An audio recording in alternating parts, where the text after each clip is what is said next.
I gotta wait? How long I gotta wait for a press record? Go. Welcome to the shed, where Miss Dream always has a story. It's Dream, and we got a season 2.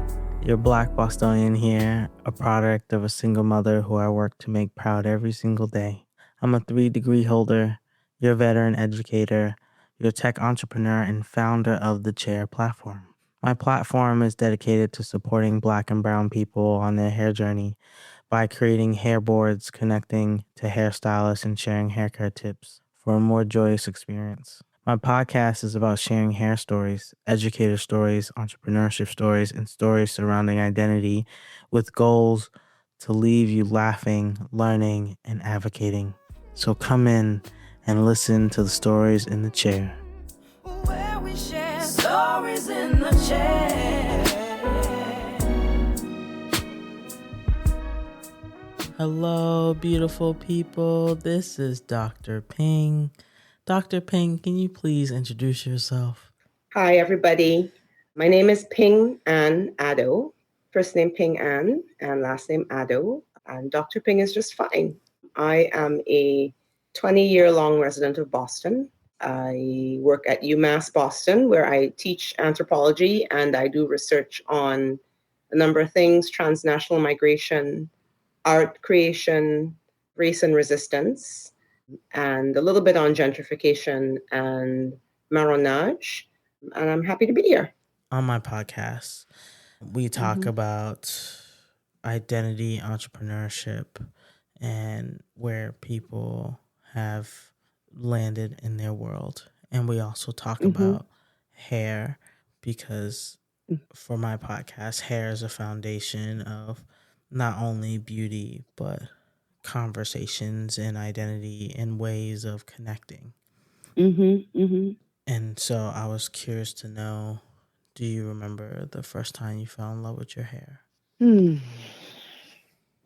Well, I know I think about my hair a lot, and it's not because I think I ever fell in love with my hair, but because my hair was never easy to take care of. It was never easy for my mother to take care of, and it was never easy for me to take care of. So picture this. So I told you my mother's from Malaysia. She's ethnically Chinese. Her ethnic group is Hakka. And she met my dad in Canada, and my dad's from Ghana, West Africa.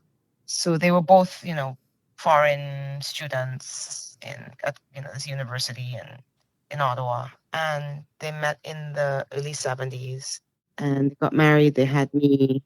And, here's my mother with this half black baby, with like all this curly hair, and it's tangly, and it's because I've got this kind of hair that's like very, very thin strands and not super curly, but pretty curly. So the hair, some of it's straighter than the other. So the ones that are curly wrap around the ones that are straight, and then the little knots develop, and some of the strands that get a little knot at the end. And so, you've got like a bunch of different things going on at once. And so my mother, who at this point, when I was born, had pin straight long hair, is just not used to this. And so she said to my father, what do I do? Now, both of my parents grew up in colonized Malaysia and Ghana. And, English people came with their stork margarine and their Lifebuoy soap and their Lux soap and their Vaseline. So you rub Vaseline in your hair, right? Because that's what you did in African countries. And when I tell this to American friends of mine, they're sort of kind of aghast, because I think America has been a post-colony for a lot longer than these other places I'm talking about. And you've got, big nation, lots of different, hair product industries. There's all these different things. It's not just one thing that's being marketed to the population as a whole, because it's sort of what, these colonies are places to send the products that you mass market, right? Colonial centers are not making gobs and gobs and gobs of these products to consume themselves. They're making sure that they have this labor in these colonies making these products, but also having to buy the products, right? So my dad says, put Vaseline in your hair. So my mother rubs Vaseline in my hair, and tries to brush it and tries to plait it. But, Vaseline does not make your hair feel better or necessarily more manageable. And it doesn't necessarily make it less dry either. It just changes the texture, right? So my mother's like, okay, this isn't getting any better, So my mother always struggled with my hair, right? And I ended up struggling with my hair as well because I was always sort of given this message that I had hard hair to handle. I was never told that I had nice hair I wasn't taught to appreciate my curls. I wasn't taught to do my hair up in any kind of way. I got a haircut twice a year by my mother. She'd trim the bottom of it. I had this long, curly, thick hair, and she'd brush it down with Vaseline and put rubber bands and 2 big plaits like hanging down, And as I got older, I became a teenager. I wanted to cut my hair. I was in love with Michael Jackson. I mean, who wasn't, like in the 80s. And then, if I wet my hair the right way, I'd get curly, but then it wouldn't stay because of all the humidity in Trinidad. Everything would change by the end of the school day. And, when it was like, oh, girls are going to the hairdresser to get their hair relaxed, my mother's like, nope, we're not relaxing your hair. In fact, I don't think I ever went to a hairdresser until I was probably somewhere in my 20s. And I think I might have even finished my undergrad. Because don't forget, as an undergrad, I was going home every year. So I'd go, keep doing my hair as I did it, which was not with a hairdresser. So I never learned to really appreciate my hair for what I could do with it. And by the time I got accustomed to going to hairdressers, I was kind of really busy with grad school, and it was like, well, I'm just going to get my hair kind of, what is it, pressed out, straightened, hot comb sort of thing. But what do you call it? Not hot comb. Pressing curl? Pressing curl. Flat iron? Yeah. The one before flat iron, whatever came before flat iron. Blow dry. You know what I mean? Yeah, no, they did blow dry. They had like this kind of, it was almost like a flat iron, but it was curved. So anyway, let's just call it flat iron for the sake of argument. So get my hair flat ironed, and then they trim the ends, because remember, I'm getting all these little individual knots. And then I'd jump on my bike, go back to study, and then in a couple of days, I'd work out, take a shower, and it'd be curly again. So my hair was always something that I had to deal with in order to kind of get it out of the way, to get on with what I had to do. It wasn't anything that I kind of felt made me unique or made me special. It was kind of a task and a chore. And then when I had my daughter, whose father is completely Chinese, and interestingly, she got mostly my hair. Her hair's a little straighter than mine. It's definitely thicker, and she's got a thicker strand to it. She's got more of a Chinese strand, like her dad. But she's also got the dryness, the curliness, And I because I just wasn't accustomed to doing much with my hair. I ran much better products through her hair, a lot more conditioners, but I always kept it contained, because that was the other thing with growing up with my mom, is your hair had to be contained. My mother never loved my hair open. I was never encouraged to sort of think about myself as having beautiful hair. And so my daughter, it was always like, okay, get the hair out of her face, braid it back, Canerow, what we call in the Caribbean Canerow, you call cornrow hair. And you think about what's the cash crop, right? Corn in North America and sugarcane in the Caribbean, right? So Canerow. And if she was going somewhere special, we kind of wet it and curl it. But she too also didn't like it in her face. And so, yeah, that's a long answer to a short question. But I think my relationship to hair grew out of my relationship to my mom and her sense that a girl's hair needed to be kept neat.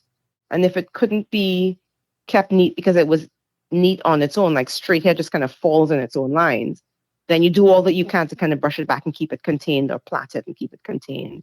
And the other thing is, because I was never really encouraged to sort of think about my looks, that's, I think, one of those sort of cultural things from my mother. I never really thought of my hair as part of how I expressed my looks, if that makes sense. Where we share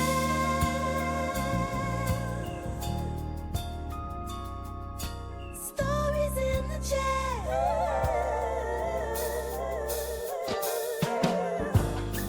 Look, it's my commercial. We will be right back. It's more than just a bad hair day. It's a journey. Finding the right hairstyle isn't easy, nor is finding the right stylist or the right products. Looking in every corner of the web gets messy, overwhelming, and exhausting. All the ads, the articles, the products, the videos, it shouldn't be this hard, but it is. And now, it isn't. The Chair. A black and brown centered platform where you can design hair boards, connect to hairstylists, and share hair care tips for a new, joyful path on your hair journey. Avoid the clutter, save yourself hours, months, and even years of research and poor trial and error.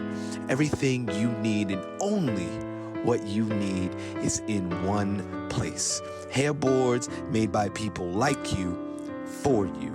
Find the right products, the right people, the right answers for you, stress-free. Join the Chair community and make every day a great hair day. When you share your pain, you allow others to help you. And when you share your success, you help others get theirs. Lean on the Chair. We got you. No stress, no strife. In the chair. The chair. The chair. All right.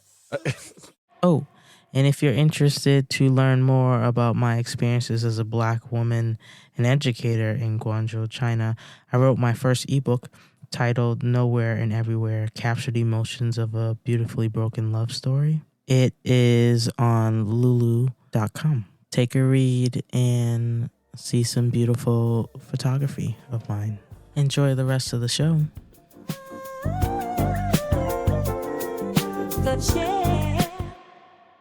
And I think I pass that on a little bit to my daughter, but she's also growing up in a time where she's online, finding out about her hairstyles, and I take her to the hairdresser now. We've been going for the last couple of years, and she gets a trim, and she got it sort of thinned out a little bit at the ends, so it's a little less dry on the ends, and the hairdresser is supportive of that because I want her to feel like she can manage her hair and that it's fun and interesting and worth putting time into. That said, she doesn't do much with her hair because she's a busy girl going to and from school, and she doesn't get up, and say, oh, I'm going to get all dolled up for school today. And she's 13, doesn't do a lot of going out yet. And she's one of these young women who is she thinks about her looks last. Like, we'll be going out and that's the last thing she'll do is sort of figure out what she's wearing and how she's doing her hair. And then we're always running late because everything takes longer than you plan. And that could come from me because I also was kind of raised with this idea that you're not trying to spend a lot of time on your physical presentation, which is interesting because when you have the kind of hair that she and I do, our hair it's mixed hair. So honestly, if we wet it and run a little conditioner through it and shake it and go, it's okay until it decides not to be, which is humidity, it shrinks, windiness, it'll, kind of blow around and kind of change shape. And then the dryness means that you can't always trust it to kind of have the sheen you want it to have. But back in a ponytail, it usually behaves pretty well. So we tend to just tie our hair back, both of us. But it's kind of been fun to watch her experiment and try new things with her hair. And she goes to the sailing camp now in the summers. And yesterday was her first day, and they were learning to capsize these sailboats. And so she had got up, done her hair, and then by the end of the day, she had fallen into the water several times in salt water in Boston Harbor. And she came back. I picked her up at the bus stop, and the first thing she said was, "Mommy, we capsized today." I said, "Oh, were you safe?" She says, "Yeah, it was fine. But look how curly my hair is." So, because, the salt water made her hair like really curly, and her ponytail was like this big round glob of beautiful curls. And it was just kind of nice to see her get excited. So I guess I'm falling in love with hair through her because I wasn't allowed to fall in love with hair as a child. And I couldn't figure out why I would fall in love with my hair. As a young adult, now older, it's kind of nice. It's kind of nice to have someone's hair to play with and have them be interested in playing with their own hair. I appreciate you sharing that journey, like the interconnectedness of it all. I'm curious to know, do you remember that very first time that you were in the hair salon in your 20s? That experience for yourself? Not specifically. I do not. No, I'm remembering other times, but I know that those weren't the first times. Do you remember the first time you brought your daughter to the hair salon? Yes, I do. I do. How did it feel? It was nice. It was really nice.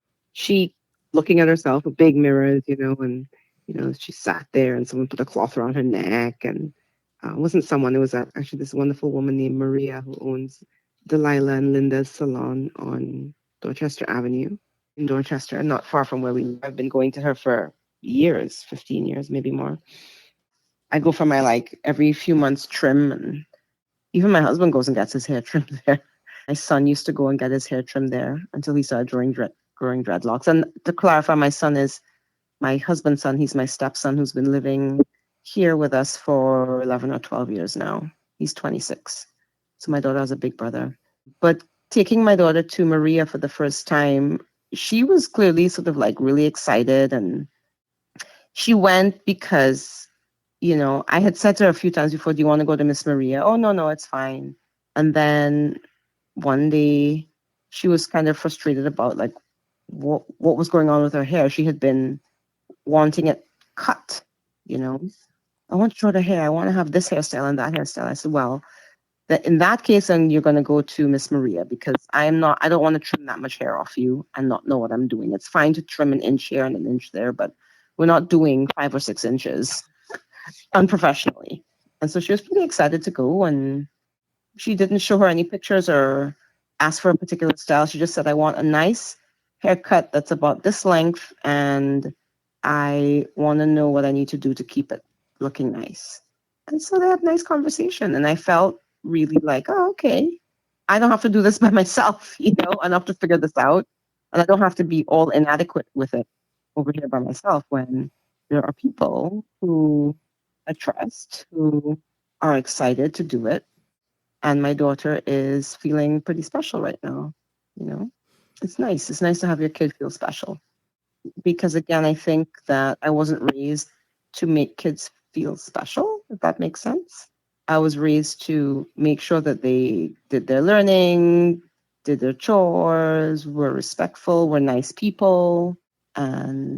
But whether or not they had fun in their lives or felt good about themselves most of the time wasn't really that important, I think, in my family.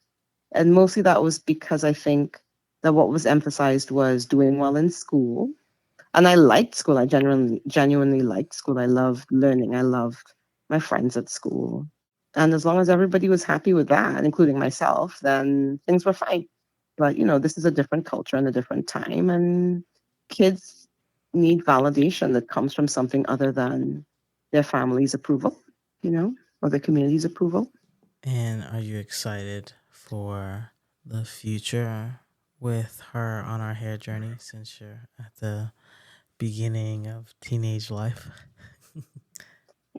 Yes, I am. Whether or not she wants me as part of that journey is another story, because it is the beginning of teenage life.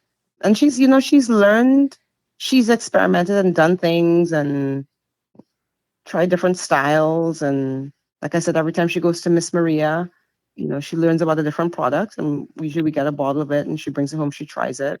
And yeah, I mostly do sort of the greasing of the scalp and the the washing of the hairbrushes. While she's washing her hair, I'll stand in the sink at the sink and I'll scrub her hairbrushes so they're clean. But yeah, I'm excited. I'm excited to see what she does with it, because she has more hair than I do now.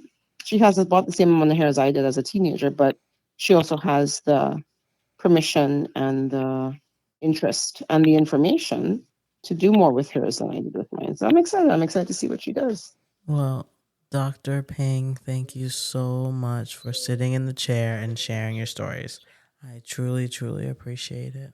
You're so welcome, Dream. It's nice to chat, and hope we do it again soon. Yes. In person. Welcome chair, where Miss Dream always has a story. Thank you for listening to an episode of The Chair. I'm going to share with you a dream of mine. I would love to be on Sesame Street. Sesame Street held my hand through childhood. In my dream, I would be in my big afro or rainbow braids sitting on the stoop sharing hair stories. I would like your help, please, by doing all the things like leave a review, share it with someone who would benefit from hearing this episode. And if you know someone who knows someone who knows someone at Sesame Street, share your favorite episode with them and I'll make you some of my famous chocolatey hot chocolate. I hope you have a beautiful day, or if you are like me, still up in the middle of the night, I hope you take a deep breath and rest. Love you. Talk to you later. The chair. Hello. Please leave a message after the tone. Dream, hello. I just wanted to tell you you're wonderful. I just got through going through your podcast. Love you, love you, love you, love you. Keep it up. Maybe I need to send it to Oprah and Tyler Perry. Love you, baby. You are great. Where we share stories in the chair.